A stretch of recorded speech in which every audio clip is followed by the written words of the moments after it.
Soso gloso sodo elole. Novino miawi zomba radio a volonté dit miawi zomba wana ki mianto mi dankoro dibe e juabegbe a mi blabe e bia le joasi nyate petoa e bia mi pe a mi pe gedeo e do le diaspora me e a me de kala kwe e dia obono do a chode ola ba konta e mi dibe mi abio mi de ku sebe to govio dio le bia wa de ku sebe e pe ke mi ya dongbele e gapopodo me fifiare a konte kemila woso avuke mianto mi woma le politique bakpadio a konte emila we kwa me kere o mi we va yiva la patonu yeji gasiagame mi ma pun pour lobo fifio mi ajo sogbe na ami pepio kole e kame e ni mi akpoli ke ba yirwa e mi ke ba jo fifi mi enibe o le mi abe hado to de ka kalos keto o kele nya hitona ibe homa ke bingolo na ni journal indépendant express nous kenti o ledo non mais comme o ledo ni aho mi abe ame pepe tuju mwa to solome ela ni ahweto Jérôme Sosu et ni ahweto na nyakaka be homa ko dankro dibe triangle d'enjeu ela de et non et menami yemi tabitikuli ni mi ahwese de kalo. Radio à vous l'été, la voix de la résistance du peuple togolais. Ahweto Jérôme Sosu Otroboko namiro Peter Sylvestre Amos dogbene mia pofo mia novio mia hono ko kikele diaspora mi kikia mi godogura dogbena novinyo fofo nyokola hoyacha eyo mi dogbena ochan eye mia no globe mkeke video fi kwabila je pe yami ni bio pebe jogbe nwena o homito to pataki kin ni mia so i politique bakpadio wea nyakaka do toni here de la kodina heke togo bio pataki kin kodo nyakaka do to ole nyame ha do to kalos keto voix mi le sebo so convocation va ne so ke va ya egbe njeke ya ibedula yi anti ganka avec problème kenti lo yo idoma pataka mi va sebo so ke va ya zame ojo va lele e ba home in kenti o ledo no me ko le are leke nyami leke no ledo ahweto Jérôme Sosu D'après Fofamos Nyabianti, alors et ça, dans quelques mille mis pour réseaux sociaux, dia mis les pour convocation. Yomianovi Kalusa, de Egbe Koura Gao, des services de service central d'investigation et de service central, non, SCRIC. Dans le service central de renseignement et d'investigation criminelle. Voilà. Dans le code du Néné, il y a des affaires judiciaires, des QVN, Mava et des Gaome. Voilà. Il y a quelqu'un qui dit à CV, il y a des gens qui ont kakado, Tommy, il y a des là-bas, il y a kakado, Tommy, il y a des là-bas, mi hakela ouais, allo mi hôtel là ouais, allo organisation comme mi la moi là ouais. Wa jovani nenia wa otropa godi sibe ga si le camion ni quoi mi va ko kalsa to ba o video ba be o le ji sojo le magboji o ploido agboyi won quoi o je jibe o le lo bon o le are mi se comme si c'est que o le ave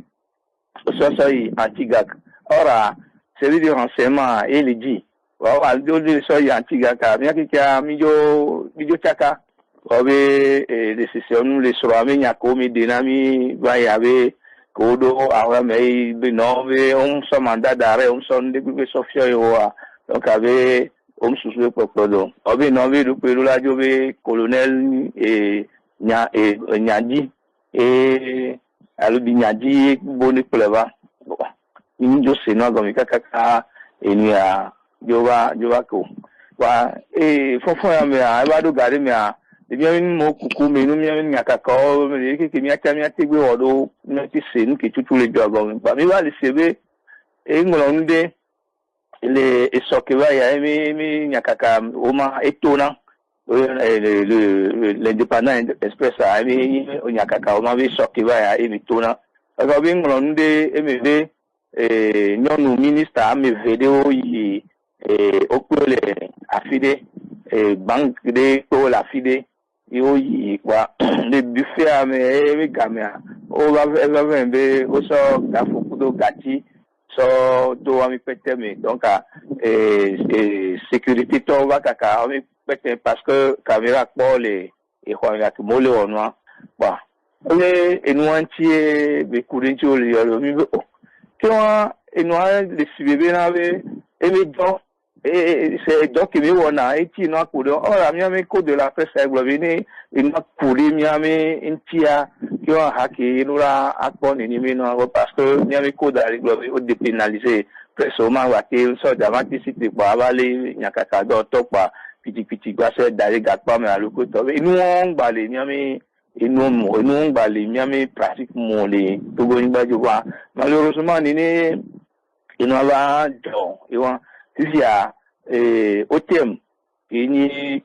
millionnaire de tribunal de paix au thème to ami grand pas de Fabrice Pétizi PPT apito Isdor Color UPF apito Loïc Lawson kudo Konap Chanyao Arimiao kudo organisation porteur koni prespona nyakakado tomita vlenavita akikia o de communiquer akiko la vondi sokaka matin zande a ekoe miato ba yi ino uba yantiga ka we avec évolution les rotati mais kaka ko ba on potati dès que non les do les doit mais et les ni coucher le verre na mi les venave mi liberté d'expression la liberté de presse la que mi togobe les réforme amené pas les podium mais MCC me garder la ho donc avec réforme au gouvernement non là on est réforme la team doit arrêter à partir de minute de qui veut même temps et non reporter sans frontières mais nous on y soit classement on y soit Togo in covid il y a quelques millions de poids c'est que il encore les libertés d'expression liberté de presse mais il y a quelques millions de poids c'est que bon oui qui Togo il connaît il y a on a voilà ça il a soja il s'agit domaine donc il y a mais venir répondre les convocations de moment dîner nous marquer qui nous a le cacano mauvais procureur n'a que bonito les nous qui a mi comme c'est que comme les Togo les pays de dictature porter mais quoi et am les dit la bouger vite qu'il a du me viola vous du me violer quand là bon tiens là pour quoi Sylvain et noir qui lit dans les mia kaka to di depuis gadi mais kata va les dessiner nous zizime nya veni quoi nous zizime nya va bon mia ka mi maté bon parce que maté va egbe maman maté cité quoi va les et non so de la cité quoi avec les nya kaka do to quoi la diji sibe vous vi alors diji sibe fini n'est pas encore que ça d'aller parce que et mi dormi cadre mais dans le cadre de sa profession bon et nous a mitole midula tole mitole me hoko tan donc a to tongo do agba e to so jo ngba do la no to agba no so to gwa so no yi ngbodo mi le emi o mi no pa mi la vondi la kaka la da sino tro mi na kiswa ya ko le kila ido la enyo a hoto Jérôme Sossou ke mama datio so le kabekaso lo be banjigbajari e je jene yo jole ke a aola ekwe Togo vi gide odina nyamo konyi nyakaka don toja aola unke chugbajo lema vo gbonbe wona kememi olopunpole o yobe juabegbe leke yi ju kwanto la gblonya de kakakala na kpeme do kweo leke mianya nyakaka do to mia gblobi yo enkolo okumiya enyinu bara ke mia be jenawa olo tua for mia dog e doda sikala no mia si oloko okpero o povena Peter Sylvain Togo wa trozo e ju devifia nous avons aussi ayemenu emi le wonene et suivi là et nous a mis les sous-nouveau les blonds ne nous donne mais de divia ya ki na gba wani gba pa mi tojo yi gbodo nko me ku gba ya gbo yan bubo ora ni mi ko le jo mi nínú ijoni ni amosina te wo na be no fopo mi de no me ma to le pode me ma so pode de kapo ko le apeno Brigitte Jamagbo ni so kodo apeto Josu ni soa Togo yo arin ke yo ni pas parti politique alors leader politique ou que les pratiquement les Togois communiquer pour des communiquer pour le Togo est-ce que communiquer en tant que de toi avec sincérité les mien et communiquer en tant de toi là tu dis communiquer pas au pro kaka nya gbokwa nya kaka do to iwa lo potia kaka e obatati ni jori nya kaka do to dia mi to ku no nenu tapi quand il par exemple ya kaki mi oyom le ino c'est de renseignement oyom le ino gendarmerie on a ko de ka pela no nu au pola no ban ki mi le doa ni mi gbo bi ni ya kiki mi do boga mi gbo bi au e do amati no yi ni no o mati no to afoko mi ame jihanu a nko be na be ayami ko emi na ti do kwa ejo ajoli si ami le pe aru kona mi to di pe mi la fi di pe láti kona mi nínú wa ni mi a to mi abi mi na to ti po be mawula we a ni mi agbe ki gbe mawula ba we sino o li to afoko mi ame jina mi bi sagbe egbe par exemple enu a société civile to bi ayi gendarmerie droit de l'homme to bi ayi gendarmerie da be po enu a me ko le láti te a ogbe bo eno pa mo ogbe bi pa ne no ale ni wa mi aki mi jo croiser les bras ça lo data mi yo le gbo mawula we a ki won aya pe mi na ti intercessor lu pe la pata no sita mi ni ati a era yo le difuna nya ni le kabi do pere Eyon mi do akpe manya glone mi abi ha doto Jérôme Sossou keleni a hotona nyaka doto be homa triangle des enjeux et la code de mia de moto de sali mi do akpe no a hoto Jérôme Sossou kenya glokobe a volete nya gloma otro bokolo bye bye bye bye a volete na Radio à vous l'été, l'esprit patriotique. Eyon no bino miawe le do to mi le radio a volete di miawe ya wa vu kudomi ken ba hui miaso yi togo be politique ba konta be nyaodia on be miabe amekpe kuyoa o se nyaki miabe nyakaka doto Jérôme Sossou bronso le kiyo ole ahweto Carlos Keto o kenyi nyakaka doto o be nglonde be ministre nyondo video fi gati yade ku gafo we sikai be joni o so fi Yojo va leare, non me coule dia, a huito Jérôme Sossou de nyame. Leko, a hueno, le kadi chalet, ose, lele, mnyabo chan ose, vivim dojina, voa wase, Jérôme Sossou, kenyi train des enjeux, directeur à Benya Fifia. Leko, poso, a huito, Carlos Keto, belele antiro. Sylvain, akpe no kaka bo sok bia sonam. Nya fofo ke ponu po ba isan e blonyon keken enya ele nyibe le miabe togoa mianto anyemnyane vonvon ko so do mia togo bio domea vonvon akpe poto gbali tanami kakana fifi mila jababa la dibe mia hondo nde dialoni mi sondea mia we kaka balio bavoa nyane bonvon begwa potole mia meneneo ne munyi nene wa enda kankan do toa ame abe do yenyibe nende jole dumea ba kankan ba koto iji na mo wanya benu ya lekele jole duame ba mi o ya mi le edude me government de le nkona mi le klomia ne enyanyoa ye po la dibe ya se ne nyamu nyonwa ne wa nde so wa bakpaji ke mu nyonwa o ma jibe yo ase amewa ko ba lele wa nkan do jibe godogodo be amewa ma te va panya gan wala no gbon be miabe minister nyonu wa o yindu pe la fili o fe fi gafoku kaklaku gati sikatore ma te panya onre video le kengwe po nu achan video po nu mukando ejibe enu kekenjibe sole yebele do dase do juno me le homo me yemile o matenle amewon egblon fifi be va do gade me a amese me ba wosigbe togoa enyakejuro wala tegblon fa liberté d'expression enyakejuro wala tegblon ne opo ndebe lele ke wala tegblon fa ye yo khosebe nene be la no fifi amu le nene e wana me de gbonde ke ngbe George na wayo alo e gogo wa ba pa divide po o do la le amea pete mi so convocation na me la tote amea la répondre amea la tourner mi abe yoyo ke mi yua vi amea npoto piti mi vele togo be nya e defun ame wan ko le wan depo o do la dati o hian to tambo la le doa mlese bene gbe mu ne nu le na nya kakato do nya wo nya kakado to on hia to chambo la le ame on re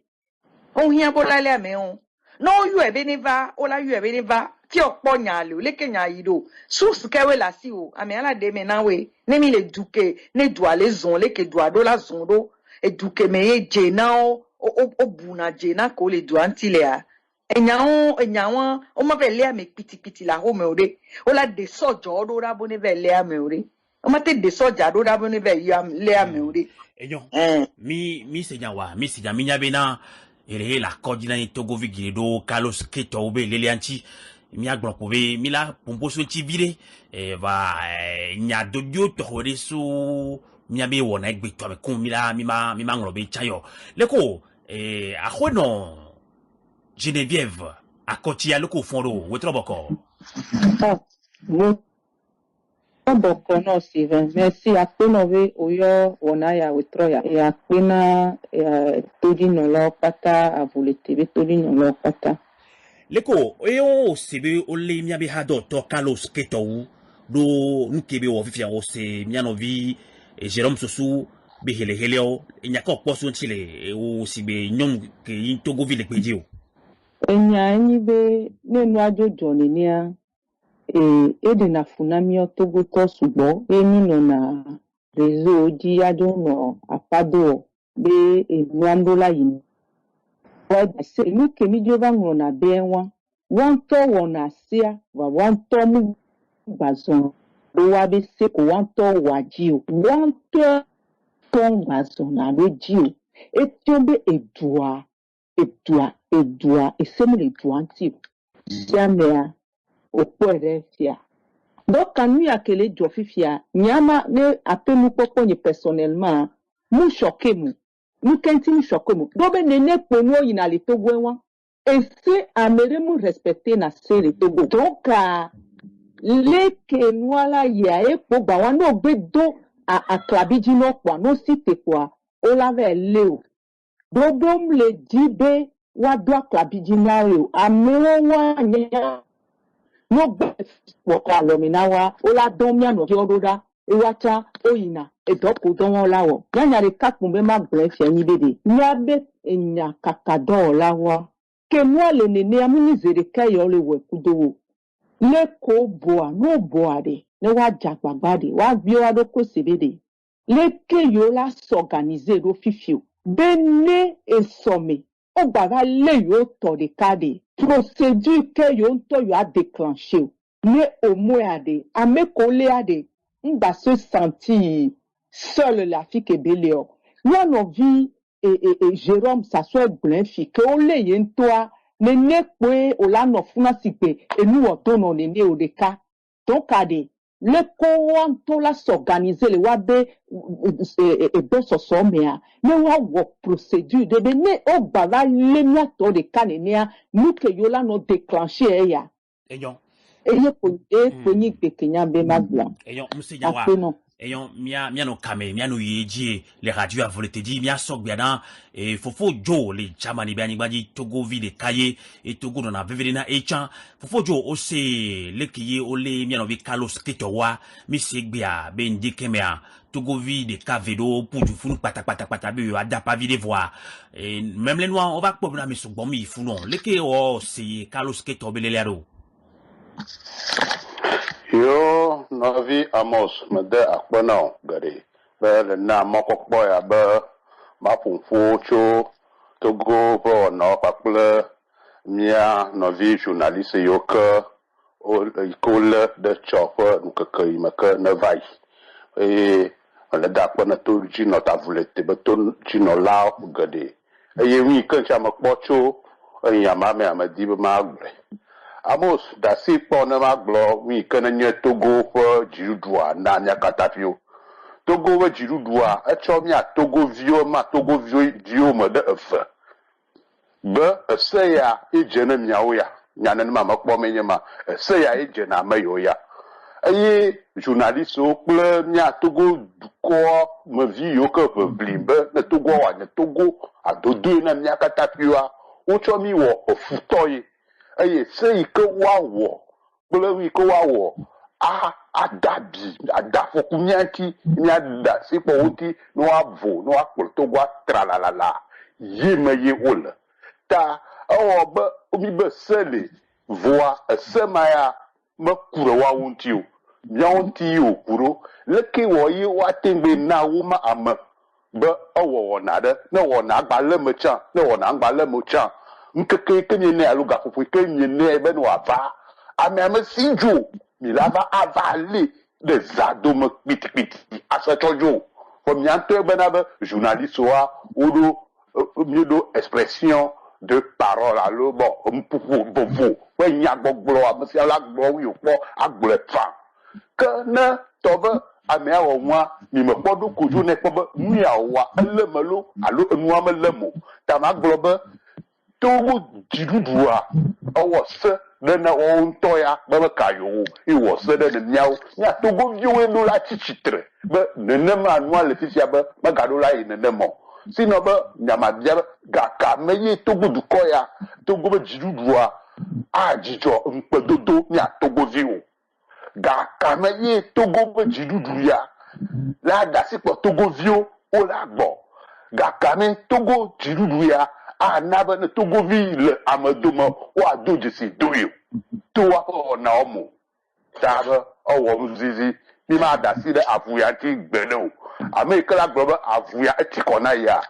que ne trove de me vide no atrova nya tuka nya do ko eyo ko mago mi senya wa fofo dewo clovi ejijia oya o dinasa ya kwebe po mi nya kakado to kana senku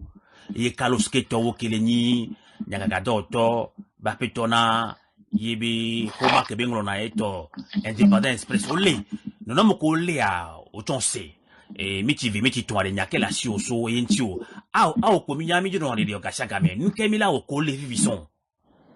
Sylvain akpino sibiriko so biobio ya na mene magwe gam su kom le miasio miawe chacha enu de kale togware enyi nyabe kuhe alo enyi nyabe problem le togo kakaba koribia enyi esedi mawo mi anto mi ona sinyu le togo mi ona sinyu le togo ntolo ontola c'est le Jérôme Sossoube nyake ibun fimi be journaliste sans frontières ntoton kafu togo be e we fort de alo e ikole e journaliste obe nyame mi ona sinyu le nto ba mi mo ona rodio amenwo nu so ndikeme o so yoyoro de be bava egbe kudagbe wa examen o ve jeji pitipiti sigbe ajodala beni fianfi beni et criminel de beni nene awode ameko le premier on gbadu bubu de pipina togo vio e gon o so mi sigbe wa be koklo vio nene ne ga keme drobe enyi ola le gola le e nu yo pata un kenchi o le wero ni journaliste o baro ko le weko le coup politique non et leader politique au gens qui se fait des journalistes dit ni aso tout na mo ko ni enya kenyi nya wa gbon gbagbo o le wo re aso do vovo dinami atogo viobe ni nde le fi mi jami gbagbo ni ndo droit la gbon ni ami ndo droit di pe o journaliste o do institution de corona be hack ki pona wa be nyo ogbo e ni journaliste mo noa hack yi la yo e la bi be nu ya ko mu ade ba de gomina mu kenchi onwonu ya bo prove que la siwo inu ko boyo so onu yo ni na memu ko voa kimba midi ki se senti be yenti onwonu doa be porter plainte de justice a inya laba yi so job inya balomi et justice la so convocation de et même tout procédure inu de pepe me o mi juwe lame si surveille les miens novia o mia fo fo so tout voir mia o ki ju me vi o wari keni mia be to da si o imagba no awuya jimerola ya jamani mule obe de uvudia de corona alo covid ale wa melewu fake jama bi obi tini so o to mododo die nkele wo mi le togo so covid be nyana e ko ni mate to mododo die o no le liame emi to le bonwa ula le mi de ka ula tunu na mi de ka lo ncha de game asu journaliste o chan no li moji gbeje ponbua ni dupwa de wa fon dupwa wa to dupwa benade nyabe jinawa on bale respecter o yo nto chan koni e nyaka kanto o to le dobubu yo nti o wa be corporation de le no to nyanya ofifi no so do ado kweji na de game asu do to nya o ne duko bio e journaliste a e do la eduquer dumefie no fon susu na dumefio e dumefio no apere wanti e miam nta se tobe di dudu ya ju e nya kila